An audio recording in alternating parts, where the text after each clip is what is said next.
Hello and welcome to another episode of SoFly. It's a beautiful, beautiful day today in the world. And it's the end of August, or the beginning of September. My name is Mitch, and this is Aldo. Hello, everybody, and greetings on this late summer day. Should we do the whole thing like that from now on? Like be all sultry? Yeah, Usually we're so high-end.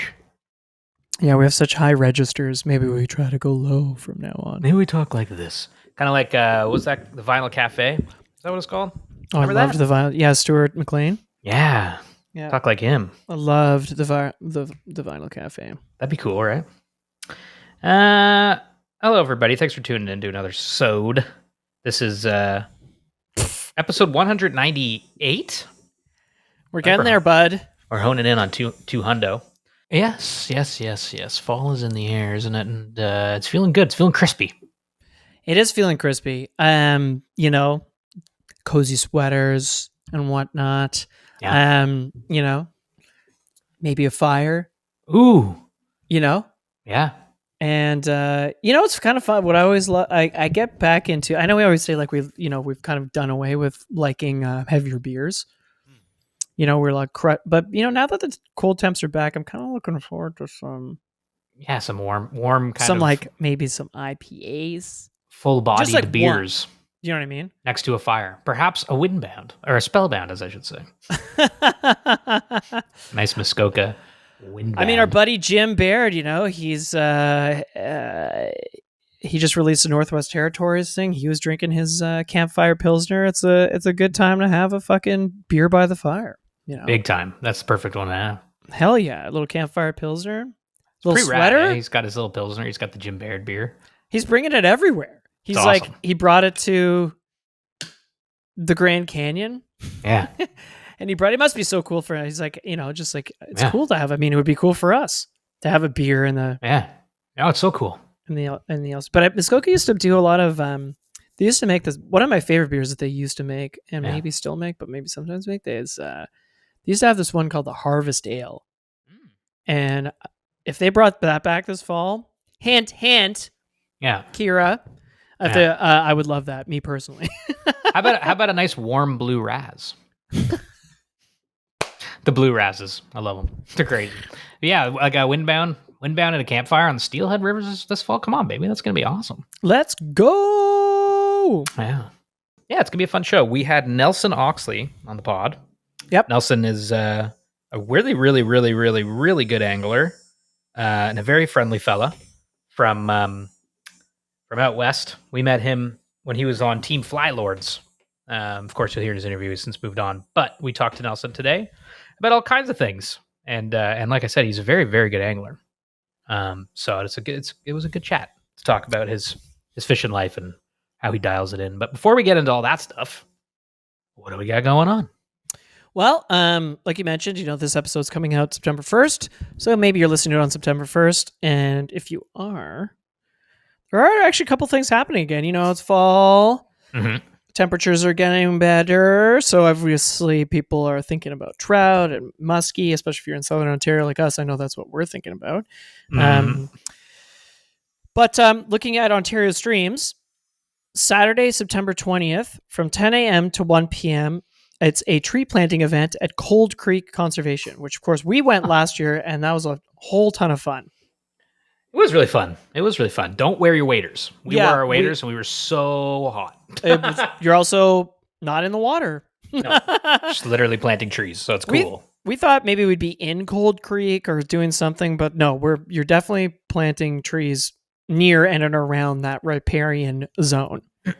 Yeah. So go head it up. It's a good time. It's word to the wise. No waiters, but it is a lot of fun. Fun. Feels good. You can just go to ontariostreams.on.ca. There's a tab that says Get Involved, and you'll be able to register for the tree planting there. Remember, September 20th, 10 a.m. to 1 p.m. Drift Outfitters. Of course, it's almost that migratory time. In the Great Lakes basin, shall we say. Falls upon us. But Drift Outfitters is a spey casting school on Sunday, September 28th Oh shit, it's sold out. Well, there you go. Have fun at that. Damn it. Sorry, everybody. But that being said, they do, they do offer one-on-one tune-ups and stuff like that. So, it's a great time to learn how to spaycast because, well, it's a great time to do it. Yeah. Right, for our migratory species, whether it be the salmon or the steelhead, Is or the, any of the or the brown trout. If you can find, if you're lucky enough to find one. I don't want to ruin your flow state with the news, but is the monster mash happening again this year? It is. The Monster Mash, of course, is a all fly fishing muskie tournament in Tweed, Ontario. Yeah. I emailed the organizers. I have not heard back yet, so I don't know the date. Okay. But when Adis and I went muskie fishing with Jordan, he said it is on, but he doesn't have any details because he went last year and he said it was a blast and he donated some prizes for it. And we unfortunately weren't able to make it last year, but we were chatting with the organizers, so we would love to be there this year. Because I think that's a really awesome event. Whether we participate in the actual competition or not, I think it'll just be fun to be around. Yeah, for sure. Why not? It's like a 3-day muskie fly fishing festival in Southern Ontario. How much fun is that? Smashing. What else we got going on? That's pretty much it. Brother, I think that's pretty much it. Well, as usual, if you've got any news or anything you want us to say, info@sofly.ca. But with that, let's hop into the chat with Nelson. How about that? Yeah? Yeah, sounds great. Nelson Oxley, after these words. Nelson Oxley is a Colorado native who's been fly fishing longer than he can remember. He cut his teeth on the rivers around Winter Park, learning from his dad, who learned from his dad. And, well, you get the idea. Nelson's entire family is quite fishing friendly. He got his first fly rod, a Sage Z-Axis, for Christmas when he was just a kid. He's broken it a few times over the years, but still fishes it to this day. He got his start fishing in the fishing industry at Winter Park Fly Fisher, working in the shop, guiding in Grand County, Colorado, before moving on to media and content with Fiska, Flylords, and Split Reed. Now he's the creative and social media manager for Mayfly Outdoors, the folks behind Ross and Abel Reels, Airflo, Renzetti, Dyna King, and more. Nelson's first fish on the fly was probably a brown trout from the Colorado River, but his first time on SoFly is definitely today. Nelson, welcome to the show. Thanks, guys. I appreciate you. That was one heck of an intro, Mitch. Well, you got some cool stuff to talk about, so it's gonna be good. We've been excited to chat with you for quite a while now, so glad to have you on. Big time. Well, I appreciate you guys. Thank you so much for having me, and honored to say some words on this show. So excited for it. Well, thank you guys. Well, we're pretty stoked that you're on the show. It's funny. Well, it's not funny. You're a Colorado native. It's not funny. But it's funny that we met you in Colorado, in Denver, for the first time a couple of years ago, at the Denver Fly Show. And so it's kind of cool. We met you on your home turf. And then one day you'll have to come to ours.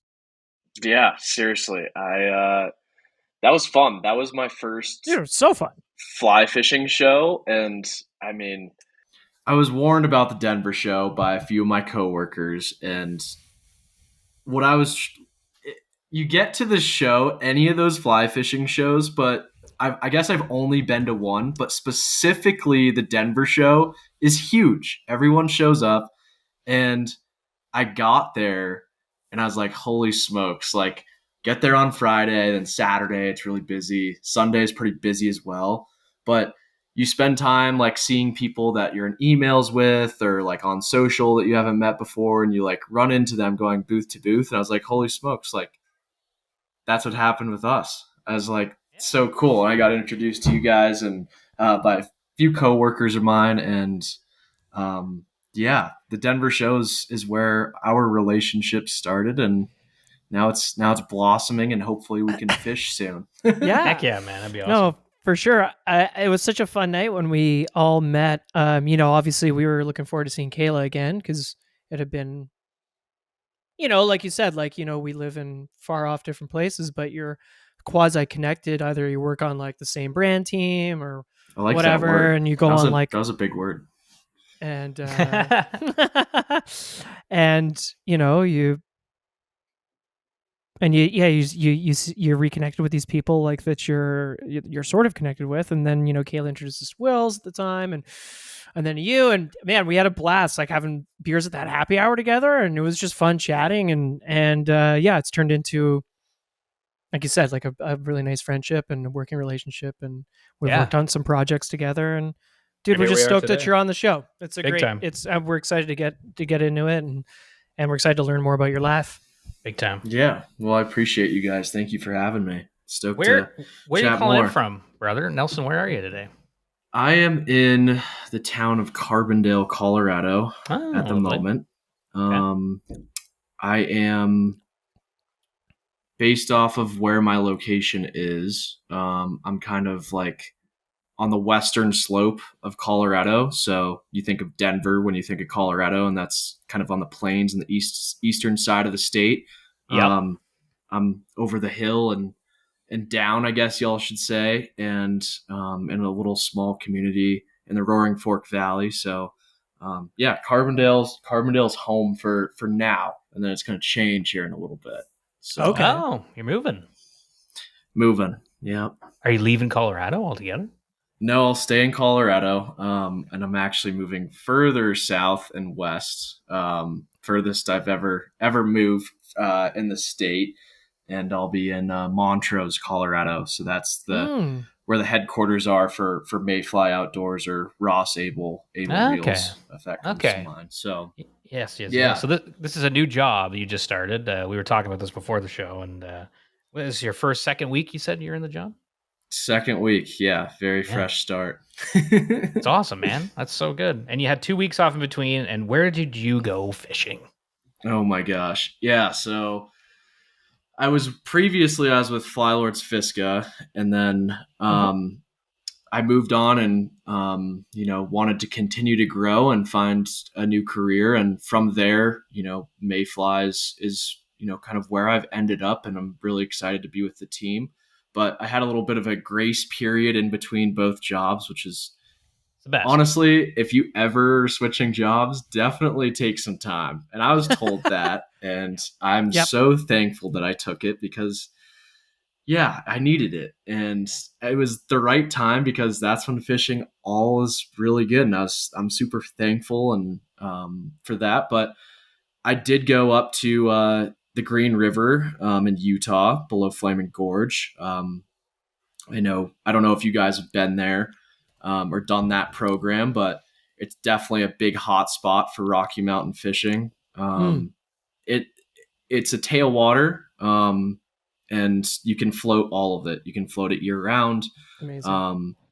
And it's so cool because, and when people think of the Green River, it's crystal clear water. It's not, most of the rivers we get in Colorado, specifically the Colorados, have a little bit more stain, have a little bit more color to them. But I try and get up there once a year. And me and my buddy Riley, we were up there for 4 or 5 days, and it's more or less camping up there. And we rented a little cabin with 2 bunk beds in it. It's more like a shed. Sick. And we went up there, and it was epic, because I have a couple of my buddies that guide on the green, and I let them know that I was coming up, and if there's any bugs that I should be bringing or anything like that, trying to get a report out of them. He's like, "You're coming up at the right time." And for me, knowing that, I have fished the green half dozen times, a dozen times, and never had like an epic day.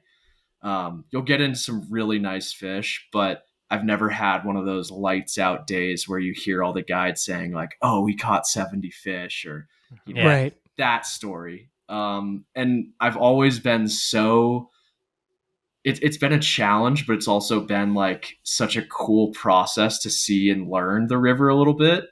And when we got up there, my buddy was saying, he's been guiding guides every day. He's like, "You're coming up at the right time. The big bugs are about to come off. It's cicada season up here on the green." And, although you showed me that chubby, we were throwing like 2 or 3 times size that fly there. That's crazy. And to be able to fish that and see a brown trout come up and eat that big foam fly, not consistently, but in some of the faster moving water, and specifically in the afternoon. Man, was that cool. I've never experienced something like that. And to spend it with Riley too, who we go way back. He's one of the guides from the shop that I used to work at and still work for. I'll be guiding this weekend, which I'm really excited about. But that's exciting. cool. yeah, I'm excited about it. So you're still guiding a bit? Guiding a little bit. It's more or less on the weekends. Yeah. Right. Well, that's cool. Yeah, so Riley, he all he does is float guide, and we just decided to take a few days off and go up there and spend that time with him. And Cameron, who also, he guides up on the green, and he had a day off and actually turned into 2, so we were able to fish together, which we haven't done in years. It was cool to see it happen. And after we left, the cicada hatch was off. I was like, oh my gosh. I don't know. Good timing. I don't know if you guys have fished the salmon fly hatch or any of it, but like, I think personally the salmon fly hatch is a little overrated because you have 1 or 2 days out of like 10 days or 2 weeks. That's like epic. And then you show up a day late and all the fish are full and they won't eat. Right. And the cicada thing. Oh, right. Oh my gosh. How cool is that? Like the bugs they're huge and they make so much noise. It's weird. I've never experienced it. Yeah, it's like almost like mousing or something, It's like such an aggressive sounding thing. Yeah, it's incredible. I was very fortunate to be able to experience something like that. And then I got home, went back to my parents' house. The next day I flew out to Massachusetts and went striper fishing with one of my buddies that I went to college with. And I had a freshwater and a saltwater trip on my 2 weeks off before I went to a new job. That's awesome. Complain about that. That's great, man. But I mean, like, hey, walking into your new job, that's pretty cool. It's almost like pre-research or something. Yeah. It's pretty funny when I got back to the swing of things, back into the new job. Like I showed up and everyone's like, yeah, you've been fishing. You have your raccoon eyes, didn't put any sunscreen on, and your eyes look like Costa Del Mar's king tides, like there's like your eyes just look white and everything else is like kind of dark and tan. Just big, but then you've got the speed hole tans, Yeah, exactly. Yeah. Those king tides rock. That's awesome. They're great. Yeah, they're pretty cool. That's a great 2 weeks off, man. I mean, dude, it's great. Perfect use of free will right there. And nice that you got that break. But yeah, why don't we go back and like talk about like how it began? Like, do you remember if we think about when you started fly fishing, do you remember those early days? You were a kid growing up. What was that like? Very barely. Like, I shouldn't say very barely, but that's not the right way to say it, but barely. Less than barely. Gosh. Is it less than barely or more than barely? I don't know. know. I write copy all day and I don't even know. Since you were a kid, right? Like you really had a fly rod like when you were just a little guy. Yeah, since I was a kid. I mean, I started off spin fishing, but I don't remember spin fishing. It was really funny. I was on Cape Cod with some of my buddies, and as much as that fishery can be done on the fly and very successfully done on the fly, you can do very well throwing conventional gear. Of course. When I got on the boat, I was like, Henry, I'll be completely honest, man. I don't know what I'm doing here. And it was pretty funny and it was awesome to learn that stuff. But I've been fly fishing since really before I can remember. And it goes back like pretty far, honestly. I mean, my grandfather, back in the day, he used to work for a shop where my parents live in this small town outside Winter Park, Colorado, and it's Tabernash. Cool. That's a specific town. And if you blink, you'll miss it. It's one of those sneaky little towns where the speed limit on the road goes from 65 to like 35. And then 100 yards later, it goes back to 65. Well, now it's the post office, I believe, and it used to be called Nelson's Fly Shop. Hey, which is kind of cool. My name comes from family, but I think there's a little bit to say there that my grandfather used to work and manage a fly shop called Nelson's Fly Shop, and then it's pretty cool. I got my name through some of that, and then it's a family name as well. So it started really there when my grandfather back in the day, he always jokes. It's funny. He's like, Nelson's Fly Shop used to sell worms, like night crawlers, which is pretty good. So that's pretty funny. But It's awesome. It started there, and my dad got into it, my mom got into it, and as my sister and I were growing up, they shared that experience with us to get us out of the house in the summertime. In the winter, we were always skiing every single weekend as a family, and I'm very fortunate to be able to grow up where I did, and my family to be able to take me out. Not just the four of us, my sister, my mom, and dad, but even my grandparents, like to get out on the water. The six of us, and share that whole day together, and miss fish, catch fish, and have a sandwich on the riverbank. Like, that's pretty cool, and very fortunate about it. Three generations of fly fishing, just like right there. That's cool. Yeah. And very freshwater focused, not anything. I'm the first person to venture into the saltwater, and I'm very novice at it. I'm addicted to it now, Aldo and Mitch. No, I get that. Yeah, I definitely get that, dude. Winter Park, I'm just looking it up. Winter Park, Colorado looks like a paradise. Yeah, it's beautiful. It's gorgeous. I'm like I've got like 3 screens in front of me, and I'm just like looking up. It looks amazing, man. It looks like an amazing place to great place to learn have your to fly roots, fish. Yeah, I mean, we as a family stuck to like kind of one general area of some public water. But as soon as I got, and this is like at age probably 5 or 6, maybe a little bit after that, is when I really started to learn how to fly fish and throw a fly rod. The amount of water that's up there, and set aside where I live now, there's a ton of access too, but where I was able to, go off and like, I got my driver's license. I was like, all right, mom, dad, like if it's midnight and you don't hear from me, send someone. It was more or less like, let's go find all these spots. And that's kind of how I really fell in love with it. I was able to have that freedom and go and find the fish that I've been looking for, and try new techniques and different applications for those fish. And yeah, that's kind of where I started with it. So I'd say like, early age, 5, 6, stuff you can't remember, with mom and dad, grandpa. And then, once I got that driver's license, it was all in at that point at, 15, 16 years old. So, and then turned into a gig at the shop. Yeah, it's funny how this all works. And so the gig at the shop was pretty funny. I was in, I think, end of middle school, early high school. And one of my friends, her dad is a mom and pop shop in Winter Park, Fraser, actually. And my grandpa and my dad they're on ski patrol together at Winter Park Resort, so skiing. And Jeff, he's the owner of Winter Park Fly Fisher in Fraser there.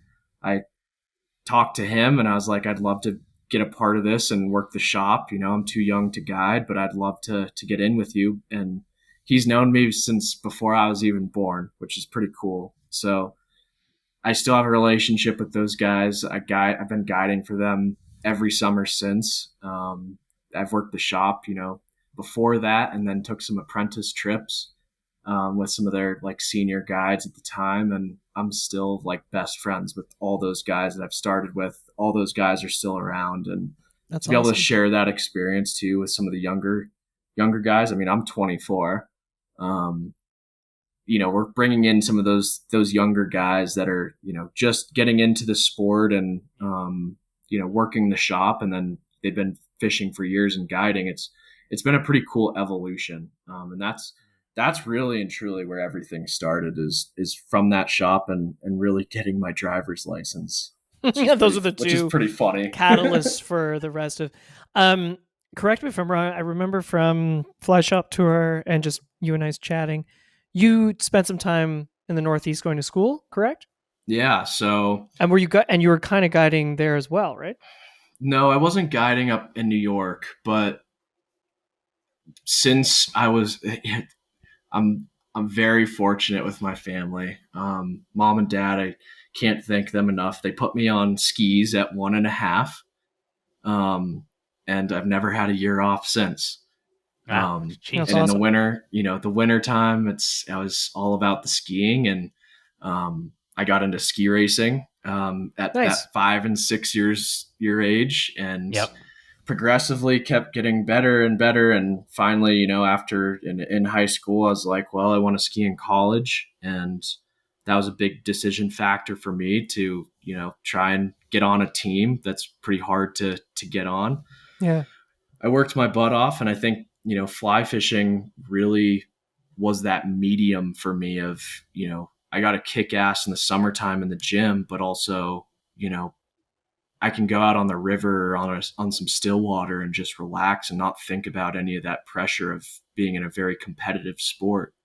And so as that progression kept going, after high school, I made a decision to move out east, and I went to St. Lawrence, which is in upstate New York. Mm-hmm. And it's pretty much like 10 miles south of Canada. So from Ottawa, it's like, I don't Our know, hometown. probably an hour and a half away from Ottawa, which is pretty cool. And I got a spot to ski up there, and I spent 4 years trying to chase muskie up there when I wasn't in the gym and skiing, and never got one. I hope to go back, but caught bass and some trout. And that was, I never guided up there, but it was fun to meet a lot of those guys that were super interested in fly fishing too, from that college level, and even the TU Coast of Five Rivers program up there. I was able to meet some of those guys, and they're some of my best friends to this day too. And it's funny, my buddy Miles tied me a bunch of these flies, like kind of pike musky flies. And 2 weeks ago, I caught a fish in Massachusetts on one of those beast flies that he tied. So I'm still really close with all those guys from school that I fished with and skied with. And it was pretty cool. So. Oh, that's wicked, man. You met some of those guys through that Costa program, you said? Yeah. So it was, the school had a hunting and fishing program, but they never had their own sole fly fishing program. Mm-hmm. So a few of my buddies that were really into it, we kind of, got a hold of Libby back in the day that was running TU Coast of Five Rivers, and we introduced St. Lawrence as one of those newer colleges or universities to get into that program. And we'd, go to the days where you can, sign up, put your email down on a list to be part of the club. And that's how it kind of started. And to see it start from there and then continue to keep growing is pretty cool. So it is cool. Yeah, that's wicked that it actually, yeah. Very neat. Any of those guys have jobs in the fly fishing industry now? No. I'm the only one. I'm the only one that went for it, which is pretty funny. But all those guys still fish really hard. My buddy Miles is in Maine, and he's been designing and working with Muskie Fool, I think, a little bit. Oh, cool. He's super cool. He's been designing some flies for them and working with them a little bit, and he's been the one I've been most in touch with, and some other buddies that are in San Francisco and back in Boston, Massachusetts, and kind of all over the board, which is, it's cool to have, I have buddies here in Colorado, and then to meet some of those guys in, the Northeast. I haven't done a lot of fishing out there. So learning from them, it's eye opening, honestly. So yeah, it's cool to start making those connections all over, eh? Yeah, and you definitely do learn, you, I think, become a better angler when you talk to people who do it in different places and kind of learn little different techniques. Were you after school, you go right back to Colorado? Yeah. So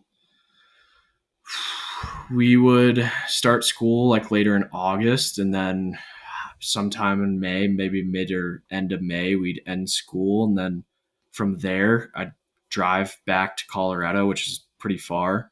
Yeah, That it is is. Yeah. Did you find yourself? Sorry, you were probably super focused on skiing and stuff, so it might be hard to miss home. Yeah. Were you missing home, or were you digging living in the Life up there. Northeast?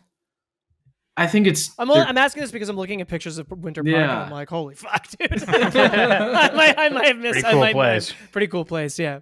Yeah, totally. I think, man, they're two completely different For sure. places. That's not taking anything. Everybody who listens to the show should know how much both Mitch and I love the Adirondacks. That's Yeah. Oh my and, gosh. And obviously we love where we're from, so it's not a knock to anything. But god damn, Winter Park looks nice. Holy Yeah.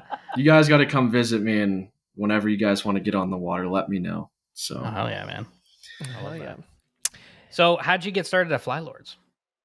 Or I guess- Flylords. Yeah, that would have been the next logical step after the fly shop and school, right? Yeah, so I was doing very minimally through Winter Park Fly Fisher. Was I doing some like media, like producing some photos and some content for their shop to promote on social? Right. It's kind of just like a, hey, like we caught this cool fish, or here's a cool little video we did in the high alpine that you can share, or whatever, with some buddies. I think anyone in that sophomore, junior year of college, you start hearing from all your buddies like, oh, I got an internship here, I got an internship there. And like you get on that bandwagon. It's like, oh, I need to find an internship, try and find like a good job or something like that. And, I was one of those guys that I've always been working, and I've always really just tried to keep myself extremely busy. And I saw this come up, and, I followed Flylords for a few years, but never was really like involved on the social side of things, like right with that. And, I started looking into it, and I found a job on Indeed, or, LinkedIn. And I was like, this job is a dream job.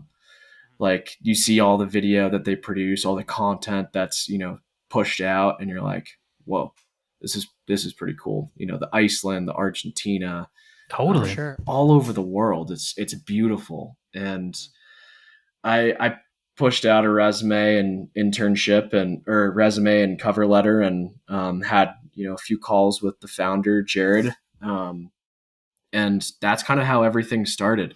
We started off very minimally. To this day, the amount of growth that Flylords, Fiska, now Split Reed too, has seen is pretty incredible. I spent just about 3 years or over 3 years with their team. And from the day that I started, everything was really new to me. I learned everything from, what they're doing and what was successful. And I started off at the ground level, how to write an article and publish it on their blog, and, how to reach out to a content creator and, see if we could reshare some of their content to mix it into, their feed. So that's kind of where it started, and it was very slow, and we continued to build up. And, I think I did work for them a summer, and then I said, hey guys, like I'm going back to school, I'd love to continue it. I worked through them like my senior year of college for them, kind of like at a part-time basis, doing the same thing, if not more. And then a couple of months before I graduated college is really when, keep in mind before that was COVID. So I graduated in 2023, and every business was in a weird spot. Totally. And that's really where they found their role in the fly fishing space. And now they say hook and bullet, which is I like it a lot. They found their digital marketing, what they really wanted to do as a startup business. And that was to have an agency. And I started to work with brands hand in hand to execute on the social side as I continued to get trained and everything like that.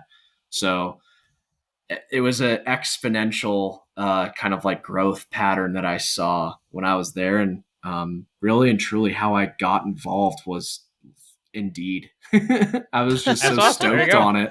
I was like, this is a dream job. I've always said that about Flylords, and yeah, those guys are so fun. Yeah, They're awesome. Like, great team there. They kick Yeah. ass. So Yeah. Now, working in the industry now, making it your full-time job, doing this side of the thing, working with brands and doing, you're at a desk and you're doing this sort of thing. Has it changed your view on fly fishing at all, or how has it kind of influenced how you see things in the fly fishing world? yeah, I think that's why I still guide, Mitch. I think that's why I still guide, because I miss the days of how much I used to fish. Yeah. I still fish a lot, but For sure. I think when I was guiding through COVID, which is, I don't think anyone would have ever like, if it weren't for COVID, I would have never experienced this. Mhm. During that time, it was a summer, and it was like that, end of May to when I went back to school in August, or even after that, it was over 90 days of guiding straight. Wow. Some days, some weeks, it would be, you wouldn't have a day off for 2 weeks. And I chose to do that. I wanted to be on the water. I knew, where fish were rising, etc. But, transitioning into more of like a professional marketing space, sure, we're getting on the water, we're fishing, we're meeting new people. I don't know if I'm answering your question you are. correctly, but yeah, I'm fishing a little bit, but I'm working from, It's it's a not, different kind of thing, right? Where you're like guiding yeah, your hands on, you're out there, you're fishing really, or you're at least doing the act of fishing, learning the water and following, yeah, fish and all that stuff. Whereas now you're kind of on the other side of it, you're trying to figure out how to sell, products on mass, really. So it's a yeah, different beast, but I imagine it's interesting. I mean, you're working for some great brands now with Mayfly. Those yeah, are some awesome brands. yeah. I mean, I've through Flylords and Fiska Agency is where I really understood everything, and used my peers and coworkers, to really help me through all of that. And I'm very thankful for what I've learned and just taken out of it as a human, you know, to evolve and grow up and, get into that computer space and sit at a desk all day and, be able to go on a couple epic trips, more than a few epic trips every year, Yeah. is cool. And I think the coolest part about it is the people that you meet, like you guys, like, even going to college, seeing those buddies in the Northeast going striped bass fishing, or, Yep.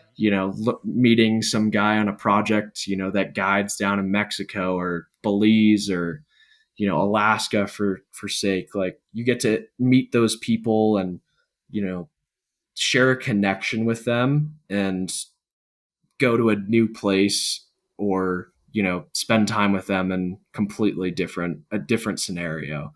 So not fishing as much, but Yeah, it's yeah, fun. It's funny, right? Because you're like spending maybe not as much time on the water, but a considerable amount of time on the water. But it's not time spent fishing. It's time spent almost like, I don't even know what it is, because yeah, we kind of like, certainly Mitch does the same thing, yeah, from day to day with his the brands that he works on at BRP, mm-hmm. and so it's like I don't know, you're just spending time on the water, but It's a conduit to really cool experiences. I can yeah, see for that. sure.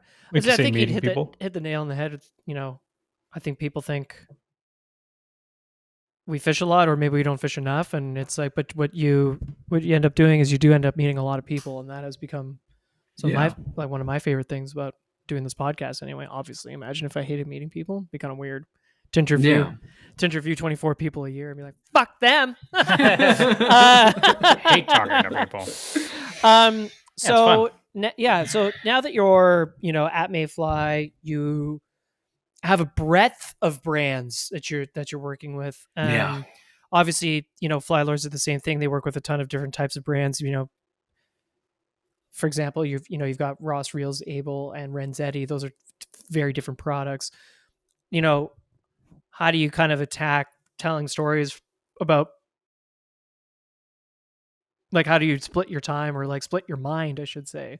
I know you just started, so take this with a grain of salt. But like, you probably got some good background because you worked with so many brands beforehand, and I guess it's like, how do you switch your brain between tying and fishing and reels and rods and stuff like that? Yeah, that's a great question. There's 7 brands, and I'll look back in this once this is posted, and I'll be like, "Is that right?" I think it's 7. Pretty sure it's 7. You just But started. yeah, it's a big change. It's not a lot different from what I was doing at Fiska Flylords. I've been working with the Mayfly team for some time now, and Fiska Flylords is a very small team, and I think that's what makes it so successful and so strong. Mayfly is a lot bigger. It's the biggest job I've ever taken on. It's a lot more people, but the coolest part about everything there is, they have their legacy brands of Ross reels, Abel reels, Dynaking, Airflo, and everything from the Ross, Abel, and Dynaking side, and event now Renzetti as well, which is recently acquired by Mayfly, is all made in the USA. Oh, that's cool. Which is rad. It's super cool.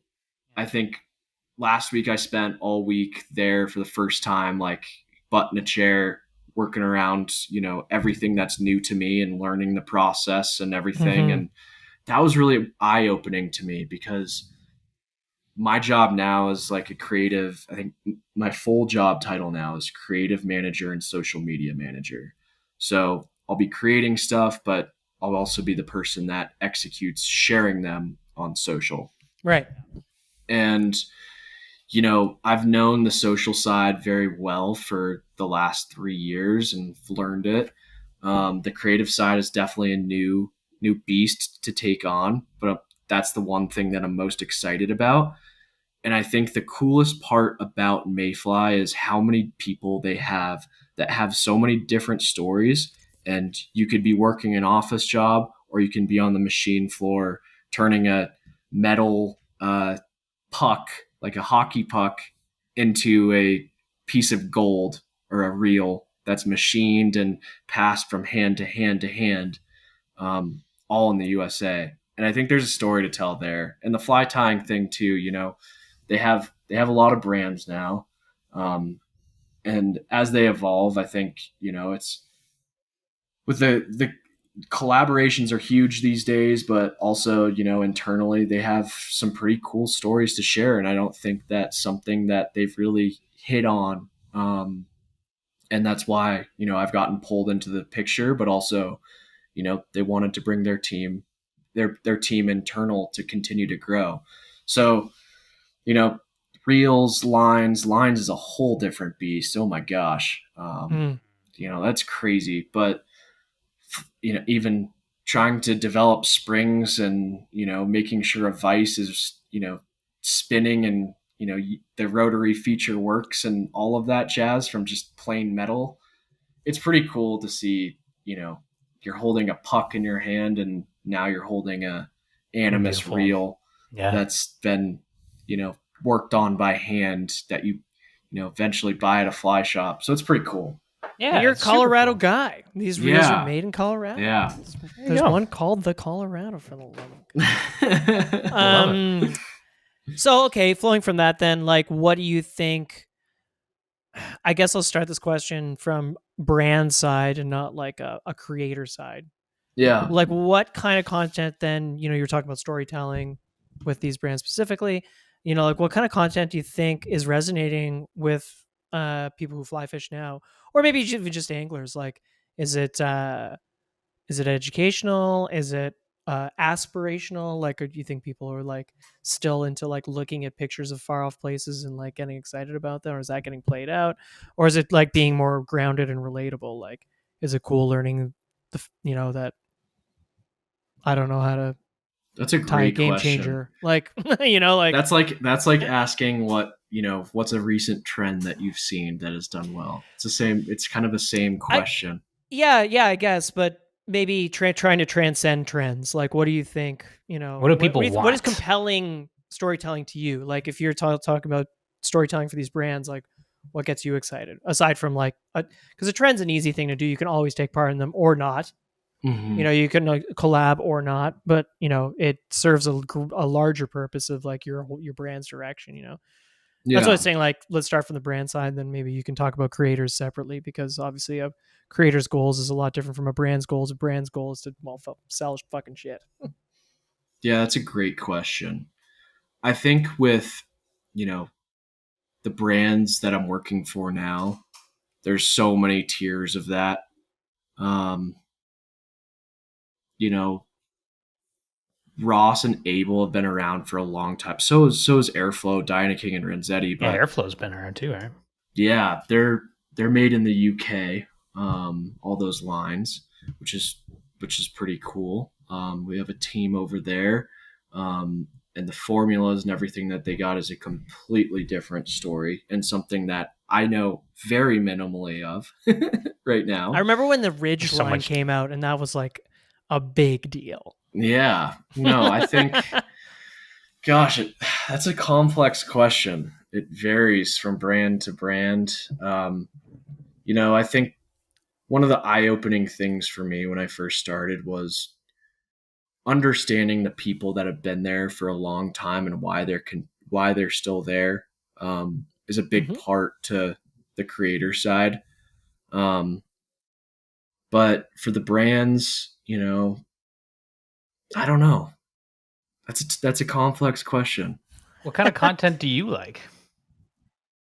I think it still varies. I mean, I think a lot of where social is these days is, that TikTok-y vibe of vertical video. And it's shot on iPhone. There's words on the bottom of the screen or in the middle of the screen, and there's some sort of fun audio on them.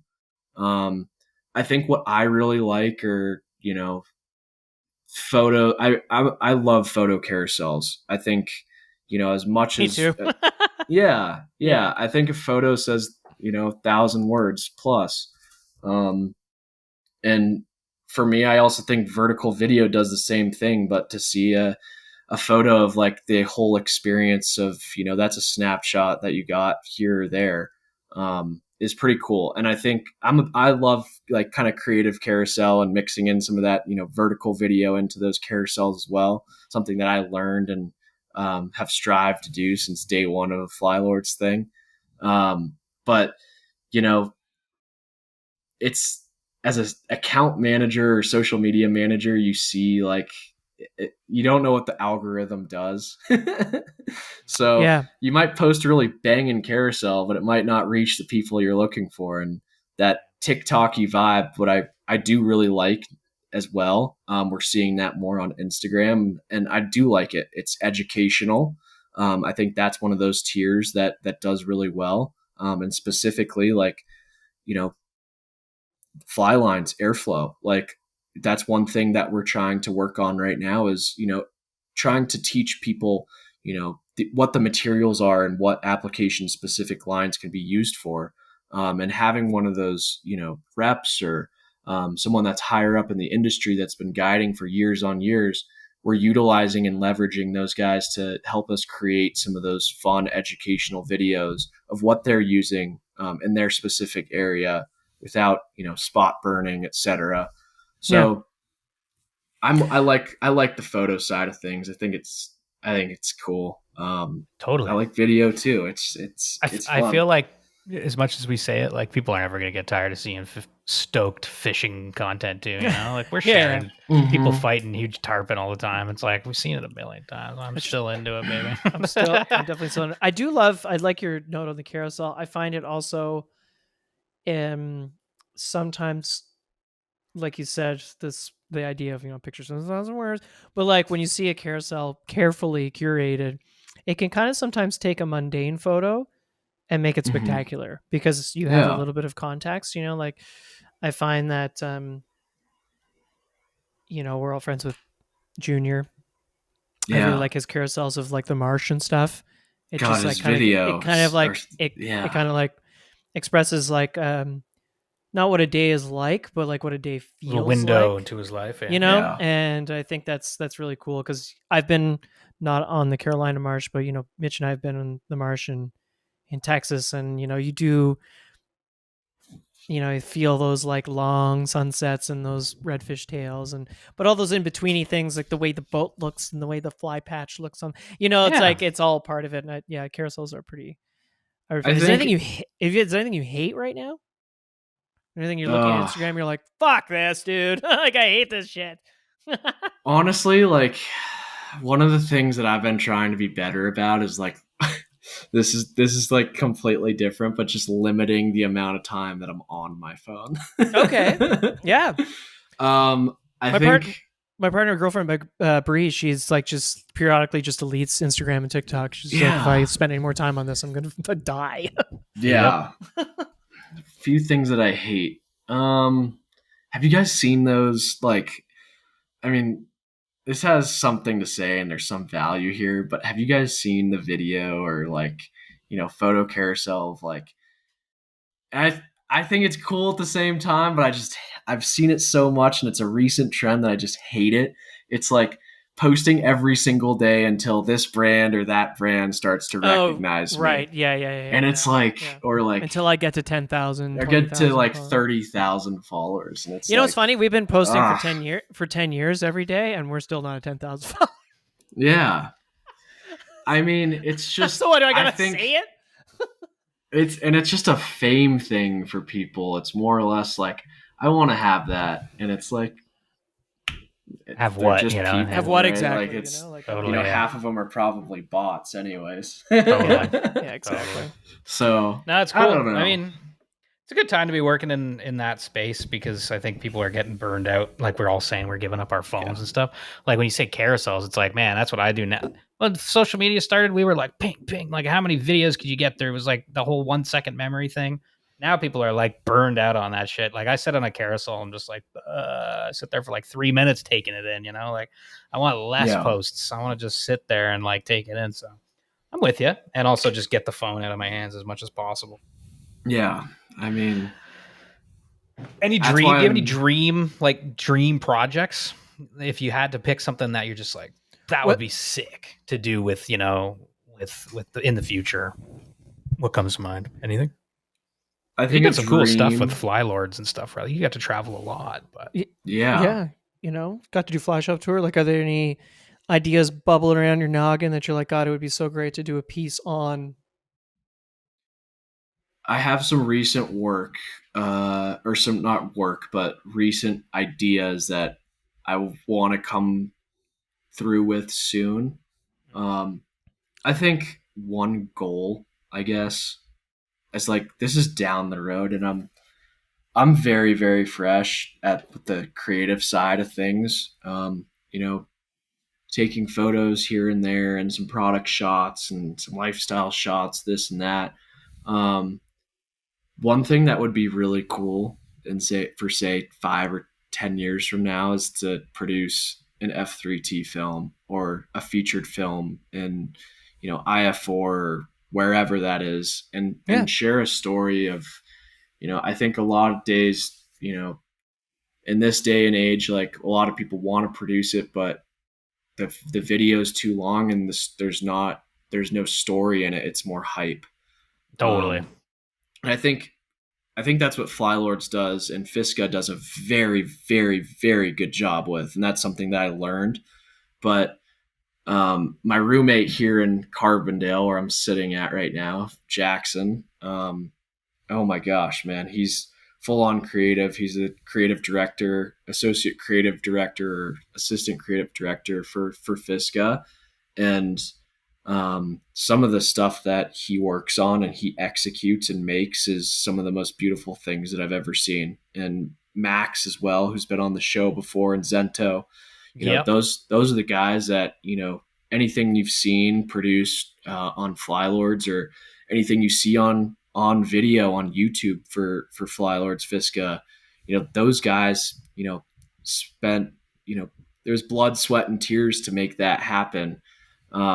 And they have that visual eye, and to be able to take that in and work with them a little bit, I think, to share a story about someone or a fishery, I think would be really cool down the road. That's one thing that I think I'm really excited about, and I think that I would love to try and execute, within the next few years. I love that, Dope. man. Yeah, that'd be sick. Yeah. We could have Jax on the show too, man. We met I that know guy in Denver too. it's We gotta pretty talk to him. funny. I was texting him at like 5:30. I was like, Hi, "Hey, guy-" Jackson. Yeah. I was like, "Hey, dude, I'm on a call with the SoFly guys on a podcast. Like, just keep it down. You can come say hi." And then he just walked out the door. So if he does come back, he He's can like, I don't want to talk to bop, those guys. bop his head in. I don't want to talk to him. I'm not talking to those guys. We're gonna get him on the show for sure. So You guys have to. Awesome. Give him a second. Damn, dude, the things that he creates and the places he gets to go and fish with these people and understand, like the Andy Mill thing he just produced. He's has a really big project he's working on right now, and to learn some of the ins and outs of the creative side from him. He's been one of the biggest mentors in life, but also, from a work perspective as well. This guy's, he's dialed. He's awesome, man. legit. So yeah. Well, that's such a nice thing to say about your roommate. Yeah. All that. Are you talking about the Flylords, like Millhouse, Getty, tarpon stuff? That stuff all looked so good. Yeah, Jackson produced all that down in the Keys like a few weeks ago, and literally had like a few days to turn that stuff around. And for sure, the quality of work, but also like the story too, and the podcast and everything that was there was beautiful. So like I have to imagine. Oh god, this opens up so many questions. I mean, I have to imagine, we don't have to get too off topic here, but yeah, I don't have to imagine the Mills are pretty busy, father and son team, and it's tarpon season and stuff. So I get the sense that they're very like generous with their time. Like anytime I even say something, like I respond to their stories, like being like, "Wow, cool," they always respond. Yeah, they're always like, "Hey, thanks." Like even if I'm just give them a thumbs up, they give them a thumbs up. They give me a thumbs up back. I'm like, oh, that's kind of cool. They strike me as very genuinely like warm people. Anyway, but that's a complete aside. I've never met Andy, but I've had the opportunity to spend some time with Nikki on the boat, and we've had some fun trout fishing together. I've never been saltwater fishing with the Mills. That would be super epic someday. Crazy. Dude, that would be epic, especially dude, you skied. Yeah, I know, you right? You skied and fly fish. You're I know. Are you the second coming of Andy Mill? Not anymore. But oh man, Andy would be super cool to meet. And I mean, Jackson spent a whole week with them down in the Florida Keys, and that's great. Oh man, he's got quite the life, like he's dialed for sure. Creates some cool stuff. Yeah. Well, we love those guys, but this show's about you. About you. This show's about you. But we love those guys. We love those guys. Just before we start thinking about getting to Mitchie's Fishies 5, one question is, I guess you can say me and Mitch work in the fly fishing industry. We obviously do, but maybe not from as intensely as you do on the day-to-day. Like for people that because we get these comments, and I see these comments on Flylords pages and your pages, like comments such as, "Wow, it's amazing what you get to do for a living. Oh my God, what a cool job, coolest job ever." What would you? Because I'm about to be 40. You're 24. Mitch and I both, spent time working in fly shops as teenagers too. What kind of advice do you have for that person who is commenting like, "Wow, if only I could have a job like yours"? Like, what kind of advice could you give them? Like if this is something they want to actually pursue. I'd say take the risk. I mean, the end of the day in the fly fishing world, it's not about the money side of things. Like, that's for sure. right? Like it's not about the money, but like, in the fly fishing space, there's still, there's the desk jobs, there's guiding, there's the whole fly fishing industry is you look at a completely different industry. The fly fishing industry is so unique. And I think like there's a lot of time spent outdoors, but there's also, people that are, creating product and trying to figure out how to go to market with it and, work from brand to brand. Take the risk.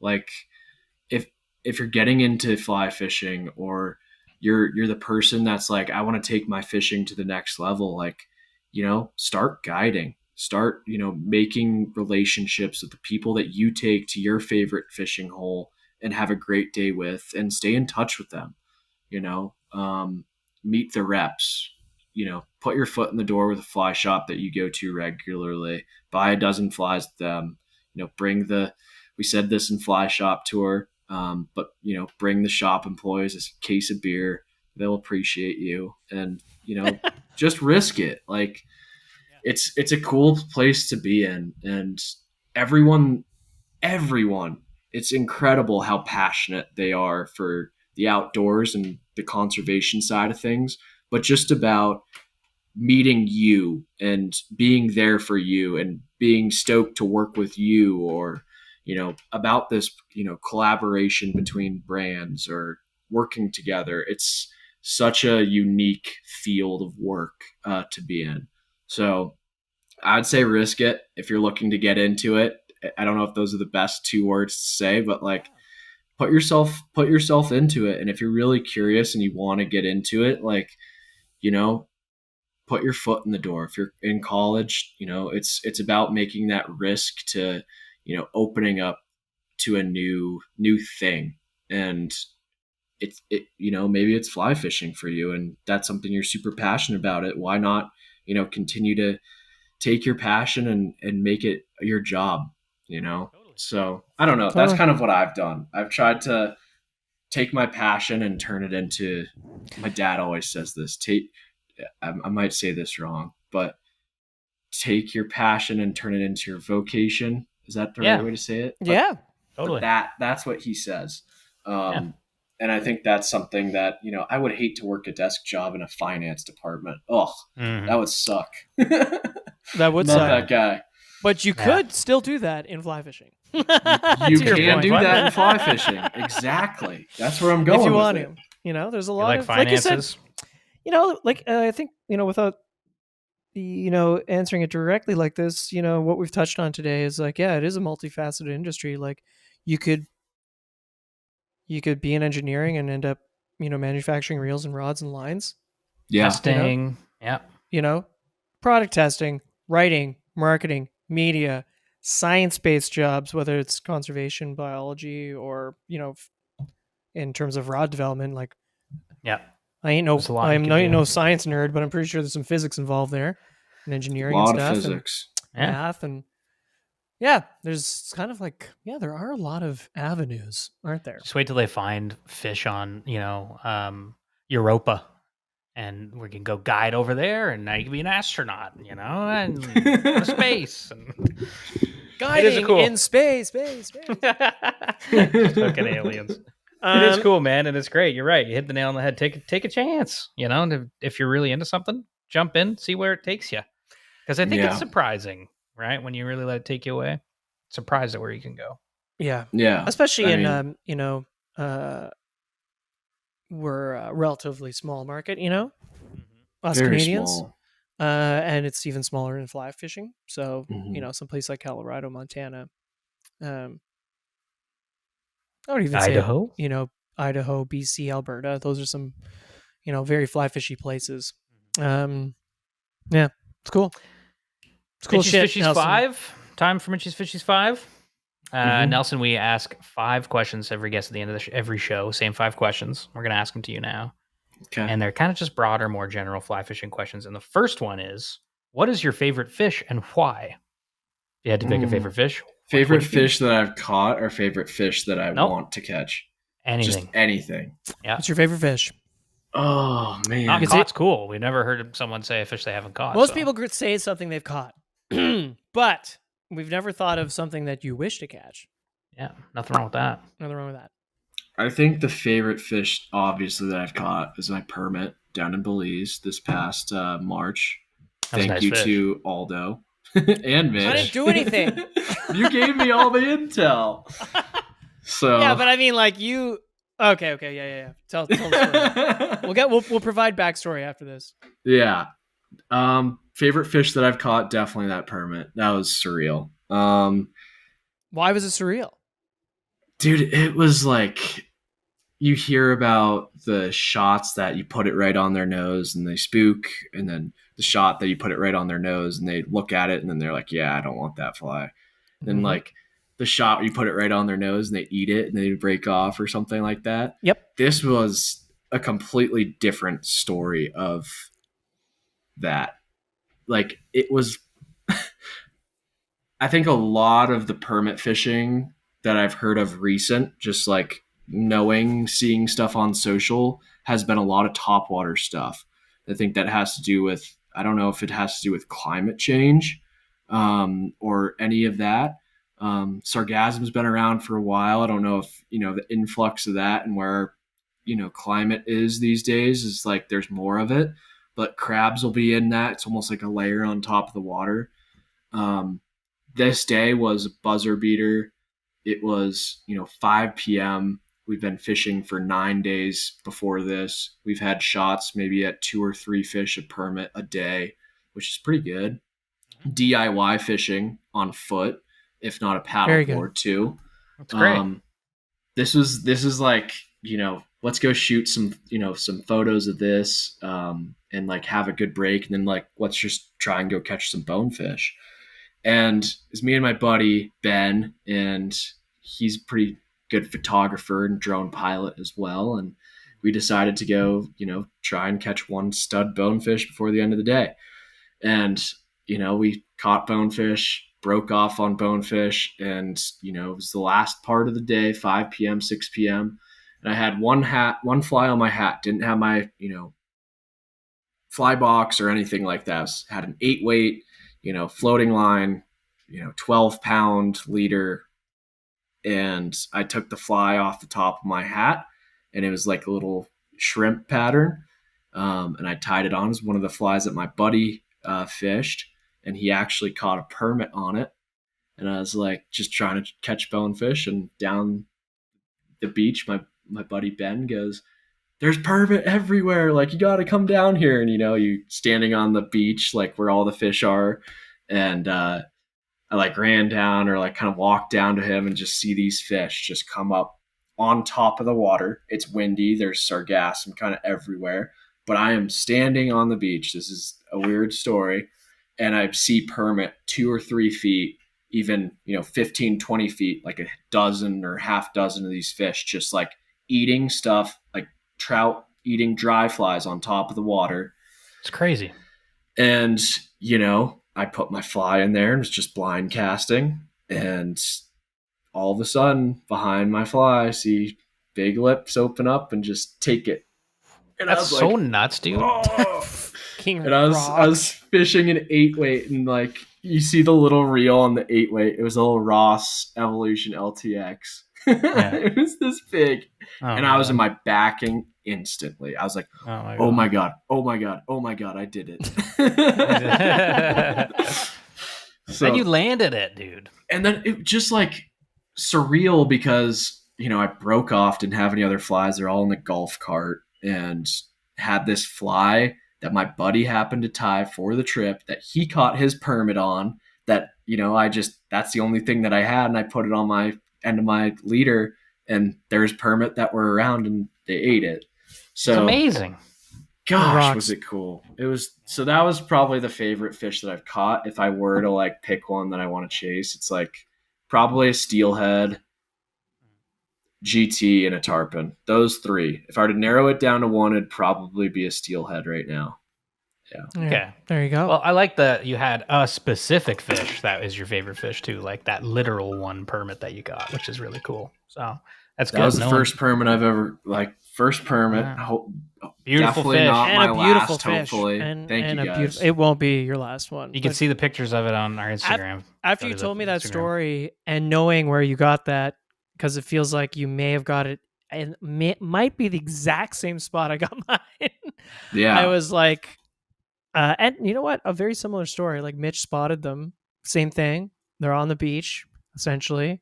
And he's like, I'll park the car, you go. And I was like, okay. And I just grabbed the 8-way because I thought they were bones. Yeah. And then Gosh. hooked one, and Mitch goes, oh, I'm not really saying much because I know it's a permit after I hook it. Because I'm like, this isn't fighting like a bonefish at all. And and Mitch goes, it's a permit, dude. I was like, I know. and he goes, okay, everybody relax. But it's just me and him. It's the coolest story to like tell. Like, I mean, it was so funny because my buddy, he like, as soon as I hooked it, I was like, I'm on. He like sprinted to like go grab his like camera. And then like, I was like, well, shit, like I'll just tail it and like grab it if it comes close. This guy was just like running down the beach. He had like his camera in his hand and like dropped his fly rod somewhere on the beach, and he was right there. And then I was like, to share that moment with those guys you spent, 10 days doing it by yourself. Yep. Just 10 hours plus of fishing every single day and just getting your ass handed to you by fish that are tailing. It was, there's 3 permit caught, I think, that trip specifically. That's great. That's awesome. And gosh, was it cool. Yeah, that's so cool. It's so cool to figure. Yeah. Once you told me it was on like a, like you said, like a floating shrimp, I was like, definitely gotta make sense. Bring those next time because that's really smart. Yeah, it was really smart. Thanks for the intel. I mean, I wouldn't have. I mean, because they're shallow and like you said, there's all those weeds around, so just to like not get caught in them, even like it's great. And some fly around on camera. Pretty crazy to see a fish, the permit, like essentially rise to your fly. Like you saw the lips come out. Like that's crazy, man. Yeah, and those big lips too. Those big rubber. Yeah. Have you seen like rooster fish like come up and their mouths fully go like 8 inches like open?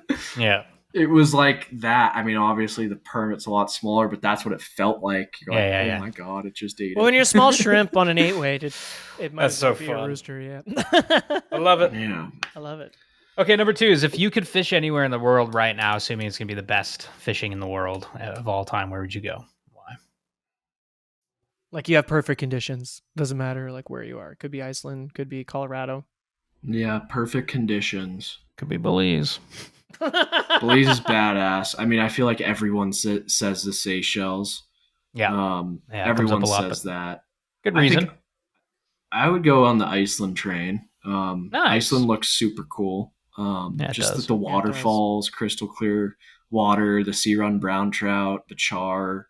That whole game looks super cool, and it's like pretty reasonable. I'm into the DIY stuff, and like, when you're there, maybe get a guide for a day or 2 and like go figure it out on your own.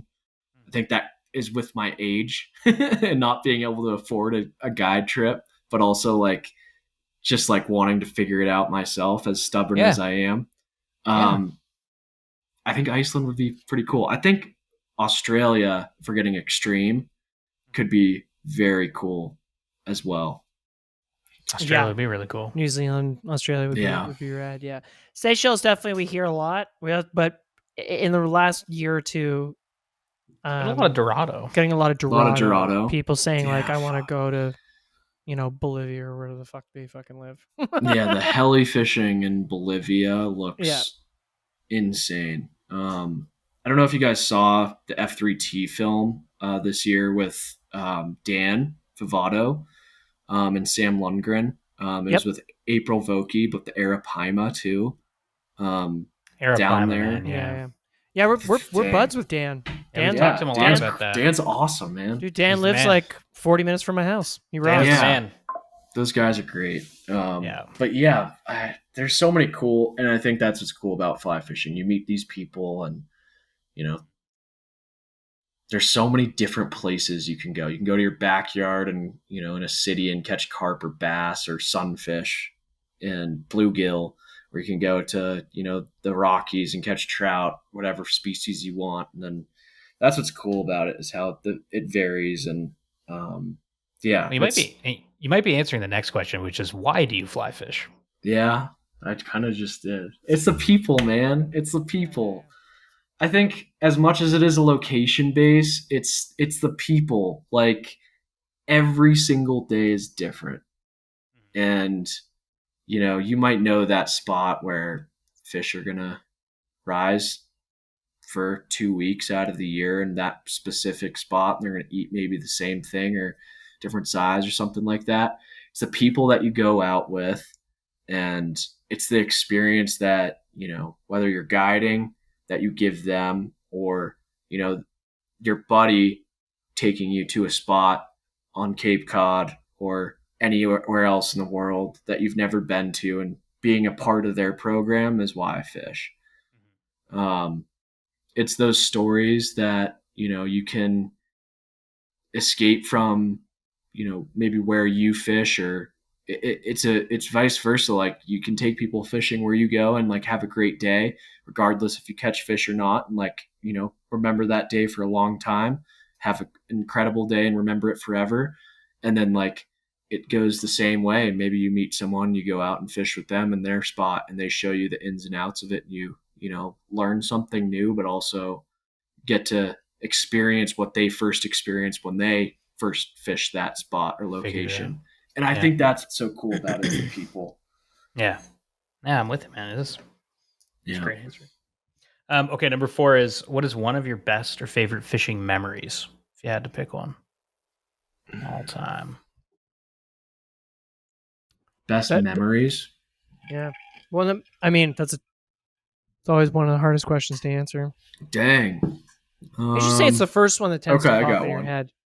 Oh, okay. Right on. So there's a specific spot where I guide in Colorado, and it's always like in June when we start to see like more mayflies come off, and there's PMDs, pale morning duns, coming off.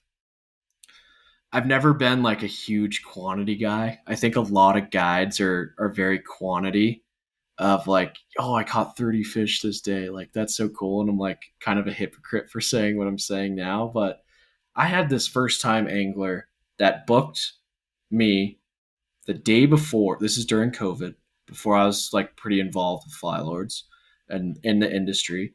And he booked me at the shop the night before. One of the guide, like, as you're guiding, you hate that because you're like, damn it, I have to get everything together like right now before tomorrow morning. Yeah. And I meet him, we get him in waders and boots, and it's only a half day wade trip, and we like go on a little hike, 20-minute hike, get into the river, and like we start nymphing, and we fish, and we catch 7 or 8 fish in that hour. And I'm like, whoa, okay, this guy's never fished before. Taught him everything that he's doing right now, and he's catching fish. It's been an hour, and shortly after, I started to see fish just come up and go off, and I was like, oh my gosh, this is insane. It's like size 16 and 14, like pale morning dun mayflies, and just everywhere these fish were coming off, like just rising and everything.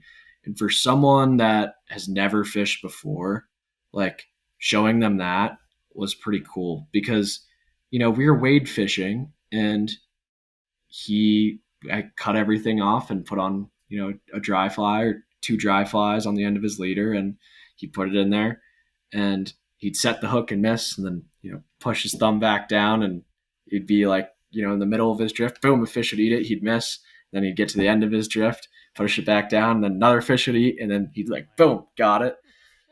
It was like that the rest of the 3 hours I was fishing with this guy, and it was berserk. I've never caught that many fish on a guide trip, and within 2.5 hours, he's like, I'm done. And I was like, okay, like, I've never seen it like this. And, we fished, I think, for 3.5 hours, and then he was on his way and never heard back from him. And it was his first time fly fishing, and like, your first time fly fishing, like, so you don't have stories like that, man. Like, no. And that was one of the biggest memories I've had guiding, like a day on the water for sure. It's just like, okay, we're going to teach you how to, backcast and strip your line and set a hook, but we're going to go catch, a billion fish, lot of fish. And they're all like, on the dry. on the dry, and they're all, that foot to 16-inch class. Good fish on public God, water. that's so sick. So that guy went back to work and he's like, fly fishing's easy, and he's like, I'm not gonna, like you're just such a. He's like, the fish or whatever, they're kind of small, and you're like, fuck you, dude. Just before we do the last question, it's just the way you kind of light up when you talk about guiding. Do you see yourself getting, let's say this media career goes for 10, 15, 25 years. Do you ever see yourself going back into guiding? Even if romantically? Let's say I drop $30 million in your lap tomorrow. Do you think that I don't know if I'd be working at that point anymore. Just, stave off boredom or whatever. You Oh, man. Yeah, for sure. I think because you can tell golf. You really like it. You can tell you really like it, is what I'm saying. Yeah. It's coming across that you really enjoy guiding. I love guiding. It's so fun. I respect everyone that does it. It's hard work. Yes.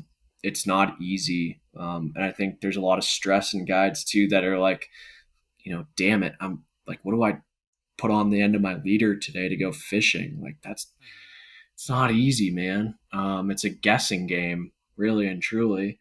I think to answer your question, like obviously, it's like golf. You can do it. And kind of skiing too, to some ability, maybe more fly fishing though. You can do it for the rest of your life. And I'm attracted to a lot of the media and the worldwide fishery of fishing, of, content creation and sharing stories through social platforms. I love that. But I think, eventually someday, I balance it out, looking on media during the 5 days I work a week to, I want to do that on the weekend and get paid for it. So, or, it's not the price tag of getting paid for it. It's more or less like I want to share that experience and teach someone a new sport. So I do see myself guiding in the future. I love what I do now. I'm very fortunate to be in the position that I am, and for me to work with the team I am with now, and learn from them, build with them, and grow with them. I'm pretty fortunate with, but also, I see myself sticking with the same thing, down the road, and potentially guiding if there's an opportunity, and it makes sense in my career at some point, for sure. So I don't know. It's cool to always have that, it's great. Yeah, guys, I like teaching. I think that's a big part of it. Right. Yeah. Yeah, I'm with you. So it's fun. Would you guys get back into the fly shop game or guide ever? No. I don't know if I would guide. I don't, but I do, much like you, I actually do really enjoy teaching people how to fly fish. Yeah. Which of course is a part of guiding, duh. But I just mean I really enjoy when when we host like our fly fishing 101s. Yeah. And usually we do it with like groups like Brown Girl Outdoor World up here. Mm-hmm. Demisha. Yeah, exactly. Yeah. So, we do the bulk of our fly fishing 101s with her community, and but every time we do them, it doesn't matter where or who with, I really enjoy it. Like doing those educational days. It's really fun. Mm-hmm. Yeah. I don't know if I could get up and be like, okay, let's go catch a couple, you know what I mean? Like put the boat in and let's see if we can get a steelhead, Like I think it's more like I really enjoy the theories behind why you present a fly in a certain way, or like you're saying, like how do I teach people what a certain line profile does and what's it for, and like I like all that stuff. I like nerding out about gear, and I like teaching people how to improve their fishing. I think that's really fun. I would definitely do that later on. I see myself more as like, I don't know. I would love to own a place like the Hungry Trout one day. That's such a cool shop. Like restaurant, fly shop, little boutique hotel on a stream. Yeah. Or a flat. I don't know. Like whatever. Like, could you imagine owning a little fucking tiki bar in Belize? Yeah, man. That also just so happened to sell some flies and, maybe some guides work for you. I don't know. Yeah. Mitch's bartending. Drunk on rum, yeah. Just like, Mitch, why aren't you serving anybody? What? I think that's where I'm going, Nelson. That's where I'm heading. Yeah. Yeah, into the abyss. I'm just getting grumpier as I get older. I don't need this. All right, number 5, Mitchie's Fishy's 5. If you were a fly, what would you be? What fly pattern best represents you and why? Not your favorite fly. It's who you, Nelson, as Yeah. a fly. I feel like I'm a pretty boring fly, honestly. Like I'm like an ant or something. I don't know. I'm like an ant. I'm not or like something. I'm not like I'm an ant. I don't know why that was so funny. I'm an ant. I don't know. I like it. I don't know, man. Like I like it. You're a foam ant. foam ant. We'll just call it Are you? that. That's the first thing Well, that came it doesn't to have to be mind. foam. I just I like a bionic ant. That thing fishes really well. Okay. I don't know if you guys have fished those, but foam looking bionic it ant. up. Bionic ant. Oh, I like that. That's nice. That's a good fly. Yeah. Effective. We were fishing those. I didn't know that was the name of it. We were fishing those on the Blackfoot, Mm-hmm. or at Yeah. least I was. Yeah. Yeah. Just to Yeah. good success. The fly fish Okay, feed fly. guys, Cheech, and those guys, Curtis a few years ago. There's a brand, I think it's Uphaven. It's based out of the UK as well. And they like started producing these like, have you seen the like grasshopper cutters? It's like Yes. the foam grasshopper cutters. Yes. I don't know if that's their We brand, had those but too. they made like these like circular, like same thing, but it just cuts out tubes from a block of foam. And they're making stuff with like purple and red and all sorts of crazy different colors. And that fly's been really, really good to me. I don't know if an That's ant cool. like makes that was the first fly that I've done well on that came to mind, but I don't know, man. I like Yeah. that one. I think that's cool, man. No. Bionic ant. Bionic ant. I love Call it a bionic. Man, I didn't realize. Love it. Wow. Oh, so I pulled up the Fly Fish Food guys, and I was like, 100,000 subscribers, 1.4 thousand videos published. That's crazy. Good It's for their, them. it's what's his name? Forgetting his name. Cheech?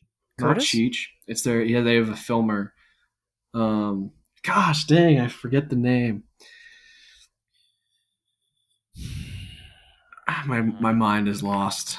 Well, it's our. Well, it's okay. We'll put it in the show notes. Yeah. Either way, Those yeah, I guys are didn't great. realize. Yeah. Almost 1,500 videos published. That is a lot of work. Good for them. It's a lot of work. That's a lot of freaking work. Nelson, how Brigham. can people. Brigham, that's his name. Brigham. Brigham. There you go. You He remember. produces all that stuff and makes the videos. So There you It's a go. lot of Shout out work. to him. yeah. Shout out to Brigham. Speaking of content and work, where can people find your stuff, Nelson? Your Instagram. You want people to follow you on Instagram? Sure. You heard my Why the hell not? Why the hell not, eh, Nelson? you heard my spiel on the whole followers side of things, but it's just my first and last name, Nelson _Oxley on Instagram, and then if you want to go fishing and do you want to do that, let me know. And you can DM me or call the shop I work for, Winter Park Fly Fisher, if I'm around. It's more or less on the weekends or when they need more help. I think I've guided once or twice in June, and then I'm guiding over the 4th of July weekend here, which I'm really excited for. Nice. Heck yeah. But yeah, Yeah. then over at Ross Reels, and I'll be moving to Montrose, Colorado to work at the Mayfly headquarters in Montrose in September, October, around that time frame. So Rock and roll, man. yeah, I'm excited for that change. It should be good. I'm definitely gonna miss living with my roommate as well, Jackson. Hopefully, I get to. It was really funny. I did some studio work with him at the Flylords office the other day, so that was great. And then it's a small niche industry, so I'll hopefully I'll sure. be Sure able you'll to be on more crossroads again. projects with him. So Oh, for sure. Oh, for sure, dude. Well, it's exciting times, man. Good for you. Like, I hope you enjoy the new gig, and yeah, we'll see each other soon. You got to come fishing. We'll get fishing. Yeah, We'll I gotta get come north together, of the do border. some stuff. We'll go for those muskie that you were trying to get after, eh? Yeah, dude, we got to do that. We got to Let's do it. get that NRS boat out there, huh? Yeah. Oh yeah. A muskie on the oxbow would be awesome. That'd be pretty cool. Maybe go for a little tow. That'd be pretty cool. Yeah, exactly. Well, hey Nelson, thanks for coming on the show, man. We, like we said at the top of the show, it was great to meet you when we did.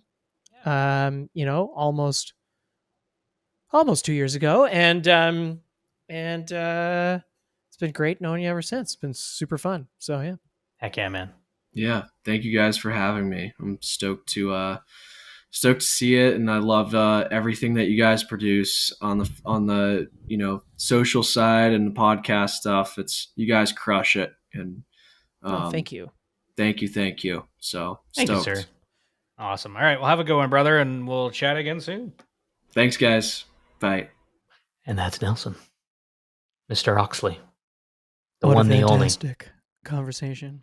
It's very good conversation we had. Nelson's awesome. Like when we met him in Denver, his energy was awesome, and we just I think we all hit. I think that little, kind of shout out to Erica, the awkward angler, for organizing a little impromptu happy hour, because that's where we met all these people, like Wills and Nelson and of this Erica and her crew, and slowly in the last 2 years have been having them all on the show and getting to know each other. It's I like it's really great. Good. He's a good Sunny Jim laddie boy, and he's a great angler. I think like when he talks about like figuring out fisheries, and even that story in Belize using the floating shrimp on that. It's like just smart, smart angler. Yeah, adaptable. Just thinks things through. He's fishy. And there's something to be said about like listening and learning from other people, like, and not just getting stuck in in your ways, what you think is best. That's part of growing as an angler, I think, or in any sport, really. As a person. Wow. Brave. What do we got going on? It's fall now, as you mentioned. I mean, it's hard not to mention that we just got back from Gaspé Coastal in Cascapedia, St. Jules. Oh, what a trip! Mama. We're going to do a whole podcast, obviously, on it with Sarah Nellis and Andrew Murphy, the owner, operator, husband and wife team behind Gaspé Coastal. But I mean, what a trip. What a trip, man. Big thanks to those two and all their staff. Like, Sam Bro, other Sam. These are the guys. Sam, Alex, AP, Etienne. Yeah, Jen. And super nice people. All these people are very. Oh yeah, and Steve, and then the cooks, Steve and Ben. Oh man, amazing cooks. Yeah, the place is just really great. Like they got a great little staff going on. They've got really cool grounds. Like the lodge itself is beautiful. We're gonna get into all this stuff. The fishing was great, but it was a super fun week. Junior Delator came with us, and of course, David Brotzman, very good fly fishing, came with us. Rachel Finn was at the lodge. Rick Ruoff was at the lodge at the same time. It was a pretty wild week. It was really shaped up to be quite something. It was a blast. It was fun. Like as much as the fishing was awesome, like, and there are so many striped bass on those flats. It's crazy. Millions. But it was so fun just going back to the lodge and chatting with Rick and Rachel. Like, it was so fun. Oh, it was incredible. Yeah. So stay tuned for that, because we're going to do a whole thing on that. But yes, that was fun. That was a great trip. It was. And I'm so happy you got to see the Bonaventure. Mm-hmm, me too. Yeah, it's crazy. We'll save all of the wows and wees, because that's gonna be our next show. Totally. What else? Well, like you said, it just rained a ton yesterday. Temps are cooling off. It's got me thinking about, maybe trout fishing. Oh, for sure. Of course, steelhead are coming in soon. Salmon are probably pushing in. The salmon. Muskie are filing their teeth for October. Yep. I think it's like, it's about to be an exciting time to fish Southern Ontario. And a little bit of Eastern Ontario. Oh, yeah. Because I'm getting the hell out of here. Whatever. I'm moving to Ottawa. So any listeners we have in Ottawa, DM me. Give me all your fishing spots.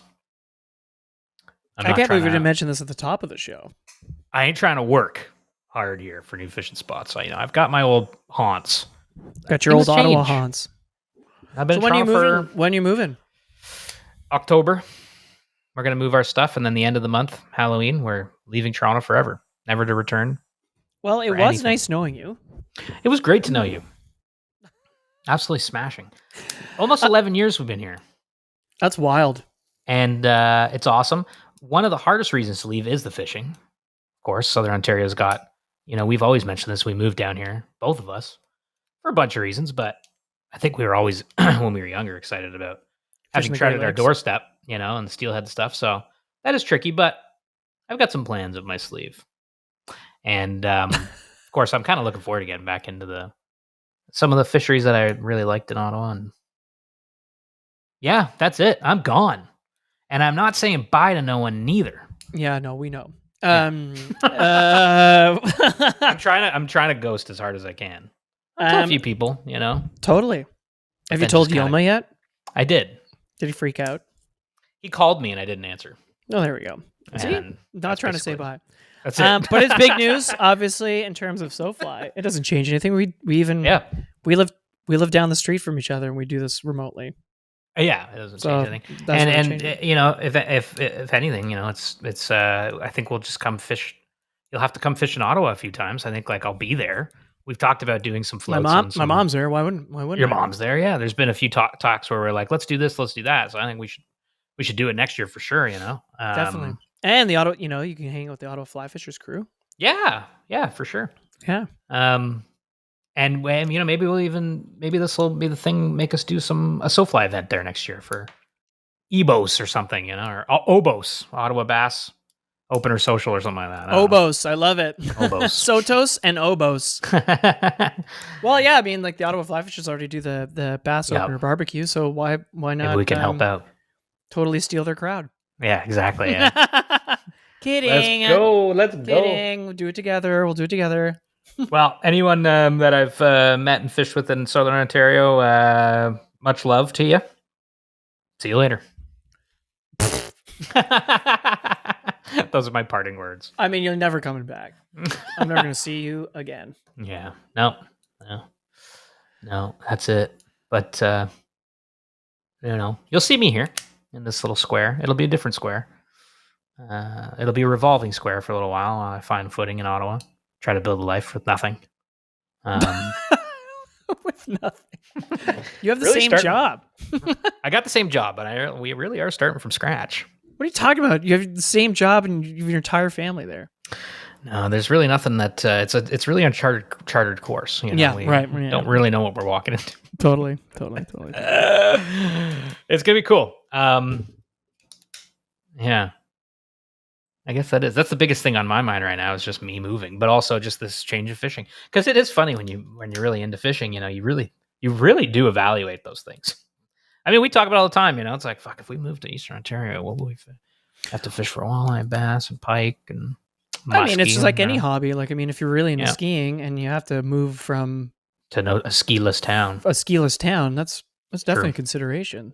That's a good point. But of course, Ottawa isn't a fishless town. It's just a different type of fishing. Oh yeah, no, it's a very fishy town. You should definitely buy a boat. Oh, that's the plan. That is a lot of lakes. I'll be going pretty hard on the kayak for a little bit, and then saving up the sheks and friggin' buying a DV and just trolling, baby. I'm going to troll down hard. I'm just gonna troll into the void. So troll. Here we go. The spin-off podcast nobody needed. Just a trolling podcast. Yeah, but yeah, no, I'm excited for the fall. I'm excited to get maybe some other brown trout days on the credit or one of the other streams we fish. No, just the credit. Okay, and I gotta get one last fish in. It is a magical time to be on that river. Get one last fish in on the credit. You're gonna cry. Never see it again. Yeah. No, I'll be back to fish it. No, you won't. Yeah, sure. Why not? Nah, I'm never gonna see you again. Yeah, you're right. Unless I go to Ottawa. Yeah. Long shot. Well, what else we got going on? I think that's pretty much it, right? Fall's That's pretty coming. much it. I mean, I'm yeah, leaving. I'm stoked to get back on the water here in Southern Ontario. Yeah. Get some fall fishing in. I'm actually really excited for muskie season this year. I know last year we kind of like we're dipping our toes in, but we've been doing a lot more muskie fishing this year. We have a lot more gear. Yeah. And flies and stuff. So feeling like we're going to go out with Josh Courage Fly Fishing, who we had on the podcast. We're going to go out with him in October. And Nick Kennedy restored his father's boat, so we definitely want to use that to do some muskie fishing for sure. Yeah. Shout out to Nick, who's a friend of ours, obviously Civil Liberties, and third place, who hosted the Trout Opener Social for many years. He is currently in India, and he went fishing for Messier and actually got into them. And he's been sending us videos of it. It looks like a wild time. Looks like a wild time. He got some Messier. They're amazing. I know it's Nick's downness is amazing. Like he's there obviously not for fishing. No. He's there for the food and beverage reasons. But he had half a day and he was like he found some guy to take him Messier fishing. Yeah. And he caught 2 little baby Messier. Very cool. How cool is that? Very cool. Fishing in India. Like wow, what a thing, and the dedication too, because he's up all night and then driving hours to do this. It's pretty I think cool. he slept an hour before getting in the car. He's there with work, and he's doing a cocktail tour. And in the words of Kennedy, we're here to make money. We're here to make cocktails. And we move fast. And catch Messier. Catch Messier. With that said, thank you all for listening to another episode of Showfly. That's it for me, Mitch Allo. Yeah, that's it for me. Thanks again to Nelson for coming on. I think it was an awesome show, and hopefully we get to fish together one day. Take care. Comb your hair.